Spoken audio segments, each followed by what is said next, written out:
tous, eh bien, je vais essayer de faire dans une petite vidéo une revue express, donc la revue réception, que je vais appeler comme ça. Je vais essayer de tenir dans les 5 minutes, donc autant vous dire que c'est quelque chose que je n'ai jamais réussi à faire dans les vidéos précédentes, mais on va essayer. Donc réception d'une boîte au format Fireteam 0, on va dire, donc c'est une boîte carrée, assez épaisse, et la boîte est très remplie. Le matériel déborde presque de la boîte, il y en a partout, des pions, des tuiles, des figurines, etc. Là vous en avez vraiment pour votre argent. Donc les tuiles, on va commencer par ça, le matériel. Donc les tuiles sont très détaillées, je trouve, beaucoup plus que je ne pensais. Et les décors sont plus variés aussi que je ne pensais. Donc en gros, vous avez des tuiles du château, et vous avez des tuiles représentant les sous-sols du château. Donc là, je suis en train de faire la mission 3 de la campagne, et donc on est plutôt dans un espèce de dans les sous-sols. Vous avez des cartes de personnages, les decks de personnages de chaque figurine. Les cartes sont très jolies, très épaisses, sont bien épaisses, de bonne qualité. Bonne surprise. Vous avez des tableaux de bord des personnages dans lesquels vous allez pouvoir donc déposer les pions d'objets, les pions d'armes et les pions de compétences. Vous avez une carte de profil avec un petit peu de background derrière, et puis un rappel des capacités avec lesquelles vous démarrez et les armes avec lesquelles vous démarrez. Les figurines, donc évidemment, sont très jolies, très détaillées, très réussies, plus que je ne pensais. Vraiment, c'est une très très bonne surprise. Ces figurines sont vraiment très très chouettes. Il n'y a rien à dire, vraiment. Un des points forts du jeu. Voilà, donc vous aurez sûrement des vidéos d'unboxing qui vous les présenteront en détail. Je ne vais pas y passer beaucoup de temps ici.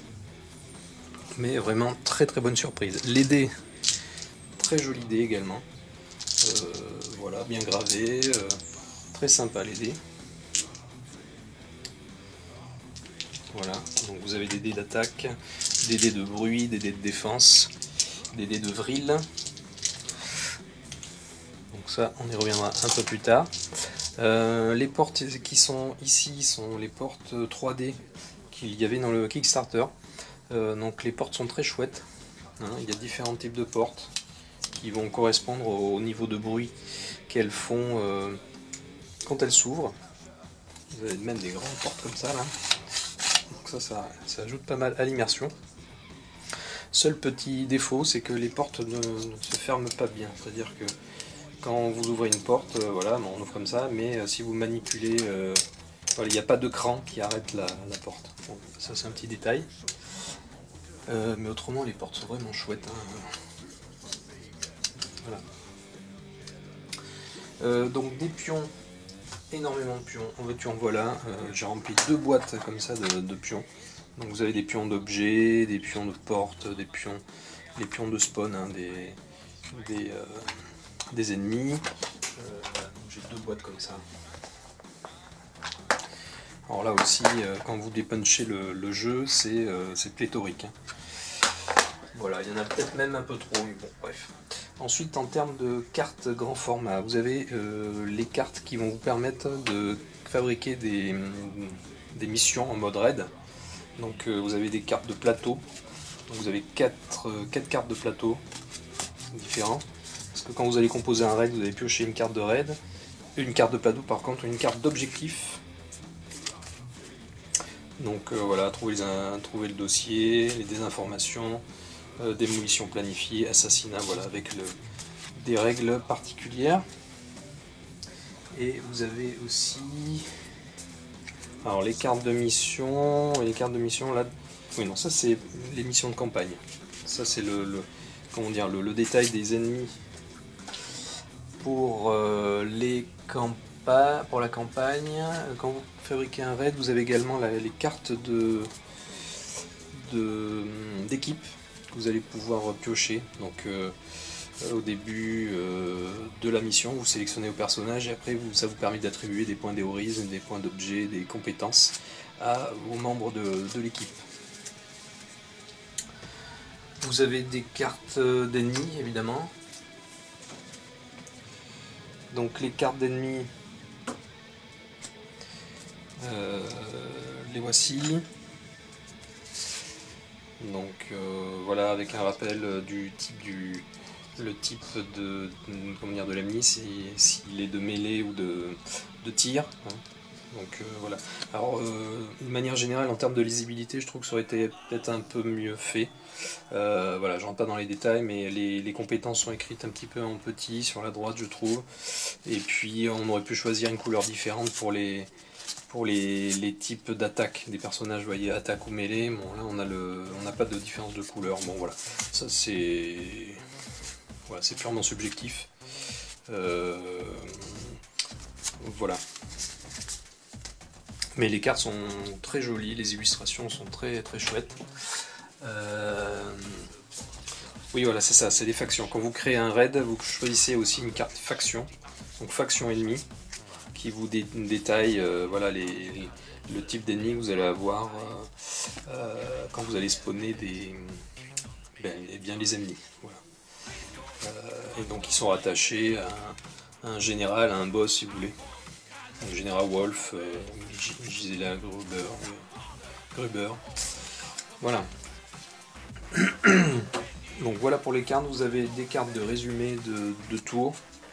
Donc ça c'est bienvenu aussi. Ça c'est très bien. Avec une explication voilà, des différents icônes que vous allez avoir sur les cartes objets. Il y a énormément d'icônes. Enfin il y a pas mal d'icônes sur les cartes, les objets, etc. Donc notamment vous pouvez voir que sur les cartes, les plateaux et les tableaux de bord des personnages, vous avez des mots-clés de compétences. Et donc ces mots-clés, pour en avoir l'explication, il faut faire référence tout le temps au livret de règles. Livret de règles, je vais en parler juste après, donc qui contient à la fin toute la liste voilà, des mots-clés. Donc ça, bon, c'est bien, mais c'est vrai qu'en termes de gameplay, bon voilà, c'est un choix qui a été fait. Hein, voilà, de ne mettre que les mots-clés sur pareil, sur les armes, vous voyez. Ici par exemple, vous avez feu en rafale, peu fiable pardon, et rafale. Donc ça c'est bien, mais il faut faire référence au livret pour avoir l'explication des mots-clés. Pareil, en termes d'objets que vous allez pouvoir ramasser, il y a énormément d'objets. Enfin énormément, oui, il y en a quand même pas mal. Donc vous voyez qu'ici. Et donc l'explication, et voilà, vous l'avez ici en fin de livret. Voilà, donc pour les premières parties, en effet, j'ai fait 2 parties et demie, quoi, en gros, et donc pour le moment, je fais pas mal souvent référence au livret de règles, parce qu'il y a un petit peu d'apprentissage, hein, il faut prendre l'habitude d'utiliser certains mots-clés, de savoir ce qu'ils veulent dire, notamment chef de groupe, furtif, concentré, etc. Vengeance, c'est pas toujours forcément, ça va pas forcément de soi tout le temps. Le livret de règles, donc j'y viens. Alors le livret de règles, a priori on sent bien que toutes les informations sont là, hein. Mais en termes de mise en page, je trouve que ça aurait pu être mieux fait. Il y a des informations qui sont importantes et qui sont un peu noyées dans les règles. Voilà, tout ne ressort pas forcément très bien tout le temps. Voilà, mais enfin en tout cas il fait le boulot. Voilà. On peut mieux faire en termes de mise en page et de clarté. Mais a priori toutes les infos sont là. Donc vous avez un livret de règles et ensuite vous avez un livret de mission. Donc livret de mission, donc voilà, vous avez l'explication d'une mise en place pour un mode raid. Vous avez l'explication pour la mise en place d'une campagne. Donc entre les missions d'une campagne, vous pouvez acheter des compétences également. Vous avez les niveaux de difficulté, qui est le niveau de difficulté qui est réglable, donc ça c'est bien aussi. Et puis vous avez les missions de la campagne, donc les missions de la campagne, voilà, avec différentes cartes, différentes petites règles. Et vous avez donc 6 missions. 6 missions, et puis à la fin vous avez également en gros les mises en place pour les raids, pour les cartes des différentes, les maps des différents raids. Voilà donc pour ce matériel. Il y a aussi des choses, oui, j'ai oublié de vous le montrer. Ce sont les cartes de salle, ou les cartes qui permettent de meubler les salles. Donc en fait, il y a certains endroits, je ne sais pas si vous voyez ici, on peut déposer, ici par exemple, là il y a une espèce de morgue, ici, et donc on va poser ce genre de cartes de manière aléatoire. Donc il y a plusieurs cartes par type de salle. Et donc derrière, vous avez, quand vous allez découvrir la pièce, voilà, vous avez une petite chose qui apparaît. Donc là, faites apparaître 2 zombies dans cette zone. Voilà, mais on peut tomber sur des objets. Donc ici, c'est résumé. Voilà, par exemple, ici, ils n'en auront plus besoin. Par exemple, si j'avais pioché cette carte, on aurait eu placé 2 objets face visible dans cette zone. Voilà. Donc ça permet de meubler les salles. Et c'est sympa parce que du coup, quand on pose ces cartes, bien, la carte s'intègre au décor de la salle. Donc ça c'est une bonne petite idée. Voilà, donc vous avez suivant le type, donc voilà, les caisses de stockage, donc cadavres recouverts, conteneurs de vril, bureau scientifique, des cages, rideau de la scène, oui, parce qu'il y a une salle où vous avez un théâtre, hôtel de la chapelle, objets recouverts, bureau, voilà, et donc à chaque fois vous avez des petites choses, donc tout est différent, des choses qui se déclenchent au moment où vous découvrez et vous rentrez dans la pièce. Donc ça c'est sympa. Alors après, pour parler des mécanismes, il y a des mécanismes que je trouve sympas. C'est le mécanisme, alors pour 2 parties de jeu. Donc une première partie, vous êtes dans un mode d'infiltration. Donc pendant toute cette partie, en fait, l'alarme n'est pas déclenchée. Quand le pion d'avancement des rounds arrive ici sur le haut-parleur, et bien ça déclenche l'alarme. Alors petite chose aussi à noter, donc en phase pré-alarme, les personnages vont pouvoir jouer dans l'ordre qu'ils souhaitent. Donc on attribuera le numéro 1 en premier, le deuxième pour le deuxième héros qui joue, etc. Ça a une importance parce que des fois les monstres vont cibler le dernier personnage qui a joué. Donc c'est important de savoir dans quel ordre les personnages ont joué. Par contre, en phase post-alarme, on va attribuer ces pions, on va les retourner, on va les attribuer aux joueurs de manière aléatoire. Donc on ne saura pas qui va jouer en premier. Donc ça est censé représenter le désordre qui règne, voilà, avec les alarmes qui hurlent, etc., la frénésie qui s'empare de tous les héros. Donc ça c'est un mécanisme qui est sympa aussi. Ensuite vous êtes donc dans le mode alarme, où en fait on va découvrir tous les pions de spawn.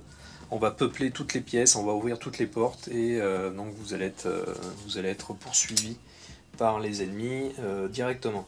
Alors que quand vous êtes dans un mode d'infiltration, en fait les ennemis vont popper qu'au moment où vous allez explorer une pièce, et éventuellement si vous générez trop de bruit. Donc ça, le mécanisme du bruit, c'est assez sympa. Quand vous allez ouvrir une porte, par exemple ici, vous avez un pion de porte, voilà, une valeur de 2, ça veut dire que vous lancez 2 dés. Le seuil de réussite du bruit, entre guillemets, c'est 1. Donc si vous dépassez 1 en lançant 2 dés, donc là c'est le cas, par exemple j'ai fait 2, vous allez piocher une carte suivant si vous êtes dans le mode pré-alarme. Si vous êtes dans le mode pré-alarme, vous piochez donc dans ce deck. Si vous êtes dans le mode post-alarme, vous allez piocher dans ce deck.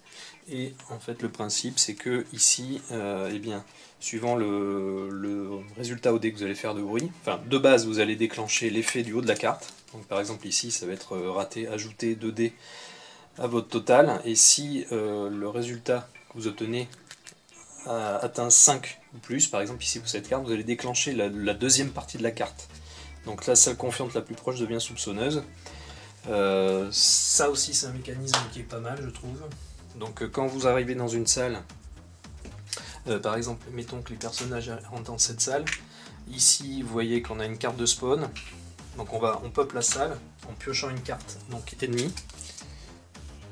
Donc on la retourne, le pion spawn vert, hop, correspond ici à cette icône. Donc là ici on voit qu'on spawn 2 personnages B. Donc là on fait référence à la carte de mission ici. Vous voyez que B correspond à 2 soldats. On va donc placer 2 soldats dans la pièce. Ils arrivent dans un mode, mettons que voilà,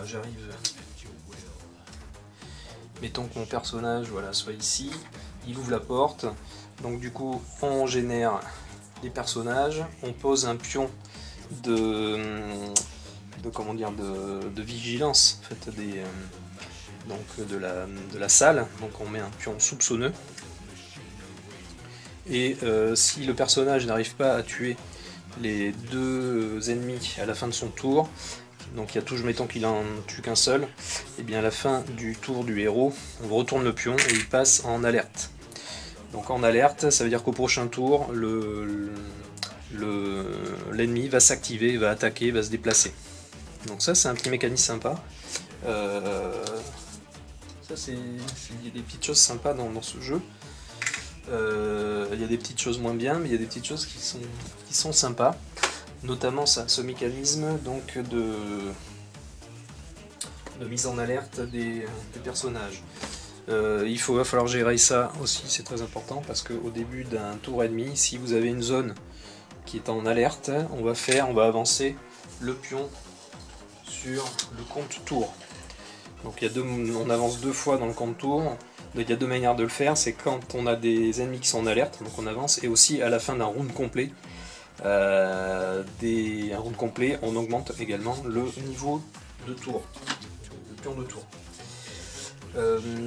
Voilà, donc ça, le mécanisme du bruit c'est bien, le mécanisme des objets sales c'est bien, le mécanisme d'alerte des ennemis c'est bien aussi. Voilà, donc après, je rentre pas dans le détail du mécanisme des decks. J'y reviendrai plus tard, mais il y a des choses que vous avez 2 actions par tour et vous pouvez jouer autant de cartes que vous le souhaitez ou que vous pouvez. Donc les personnages ont 2 actions de base durant leur tour et ils pourront se déplacer une seule fois pendant leur tour et attaquer une seule fois. Ensuite ils pourront fouiller, recharger un équipement, piocher 2 cartes, déverrouiller, ouvrir une porte, récupérer, donc ça c'est quand ils ont été mis à terre, et ils peuvent aussi échanger un objet, déposer un objet, mais ça c'est pas précisé, mais ils peuvent le faire une fois, enfin ils peuvent donner un objet et déposer un objet, ils peuvent le faire une fois durant leur tour. À ces 2 actions de base, les personnages vont pouvoir jouer des cartes en plus. Donc, ce sont des actions gratuites, par exemple ici, pour effectuer une attaque de mêlée à +1, mais ça se rajoute, donc en fait il pourra faire une 2e attaque finalement lors de ce tour. Ensuite ici, cette icône, ça veut dire qu'ils vont augmenter, donc retranchement, il va augmenter son action, donc quand il fait une défense par exemple, il pourra ajouter 2 dés verts. Ensuite ici, pour se concentrer, il pourra relancer tous les résultats vierges, etc. etc. Et donc on a 2 cartes, si vous voulez, je ne sais plus quel est le terme, mais on part avec ces 2 cartes, chaque mission avec ces 2 cartes, qui sont des super cartes, des cartes héroïques, voilà, qui sont notées par ces petites étoiles, et donc ils donnent vraiment des pouvoirs très forts. Par exemple ici effectuer une attaque de tir létal +1 sur 3 unités ennemies. Ici par exemple avancer de 2 zones et ensuite effectuer une attaque de tir avec ciblage +2. Par contre ces cartes, quand on les joue, elles sont défaussées et on ne peut plus, enfin elles sont enlevées de la partie, on ne peut plus les utiliser lors de la partie. Voilà. Les mécanismes aussi de blessure, les personnages quand ils sont attaqués, en fait la carte de faction d'un ennemi va vous indiquer où est la carte,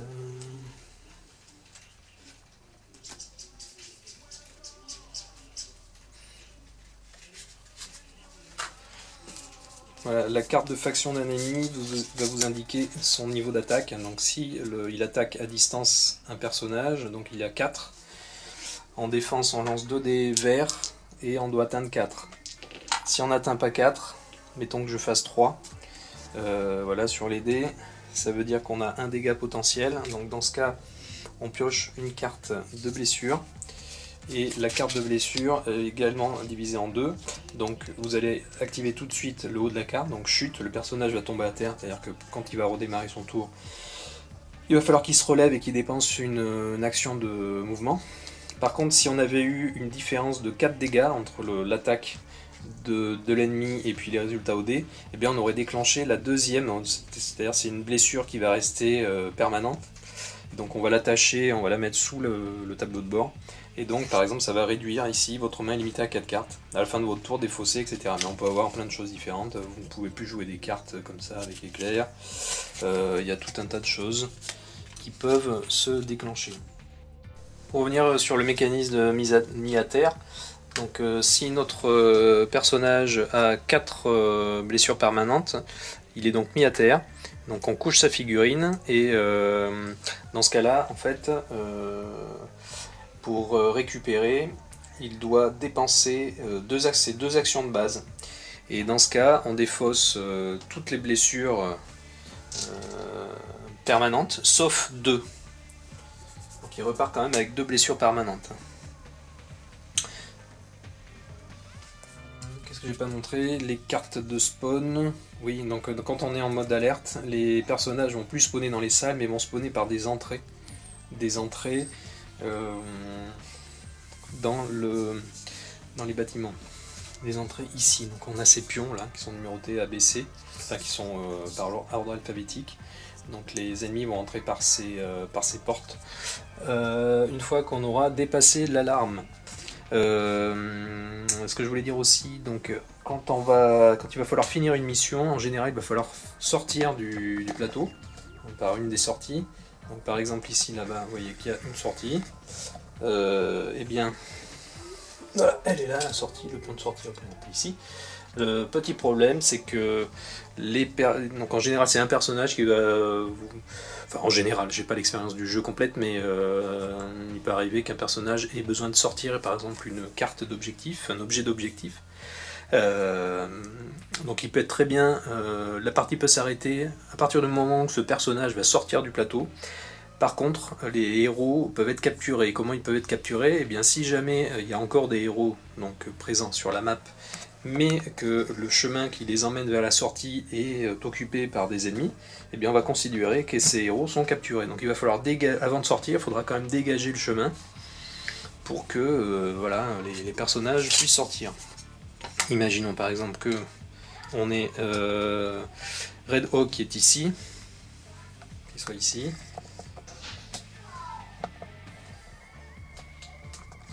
Voilà. Et bien si notre personnage ici sort, hop, arrive à sortir, ici, là, et bien là vous voyez qu'il y a des monstres qui restent. Donc ce personnage sera considéré capturé. Il faudra évidemment que là, voilà, et à ce moment-là, on peut tracer un chemin qui nous emmène vers la sortie. Et le personnage ne sera pas capturé. Donc à la fin de la partie, en fait, suivant que vous ayez réussi ou pas la mission, et que vous ayez eu un ou plusieurs, ou pas du tout, héros capturés, vous allez avoir un niveau de réussite. Hein. Donc une défaite majeure, une victoire héroïque, une victoire mineure. Voilà, sachant qu'aussi, suivant le niveau de difficulté que vous avez pour la mission, en fait, les héros capturés vont repartir dans la liste des héros disponibles. Mais si vous êtes dans le niveau 3 de difficulté, on voit qu'ici les héros capturés sont retirés de la liste des héros disponibles. Donc je crois que dans la boîte de base il y a 6 héros il me semble. Donc ce qui veut dire que potentiellement vous pouvez terminer la mission, vous pouvez terminer la campagne en faisant des missions à moins de 4 héros, puisqu'il est conseillé de jouer avec 4 héros. Enfin on doit jouer avec 4 héros. Mais si vous avez des héros capturés en cours de route et que vous êtes dans le niveau de difficulté le plus élevé, vous allez avoir de moins en moins de héros, donc ça va être de plus en plus dur. Voilà ce que je voulais dire sur les héros. Voilà pour une revue express du jeu. Il y a tout un tas de choses. Je reviendrai sûrement dans une deuxième vidéo pour vous faire un retour de mon expérience de jeu. Pour le moment, je trouve que le jeu est assez fun. En termes de durée, ça se tient correctement à peu près. C'est pas trop long, mais après, il faut voir. J'ai pas fait encore de mission raid, donc ça reste à voir. Voilà ce que je peux dire pour le moment sur ce jeu. Et je vous dis donc à très bientôt. Et puis, bon confinement à vous quand même. Et bon, on tient peut-être le bon bout, on va finir par en sortir. Voilà. Ciao!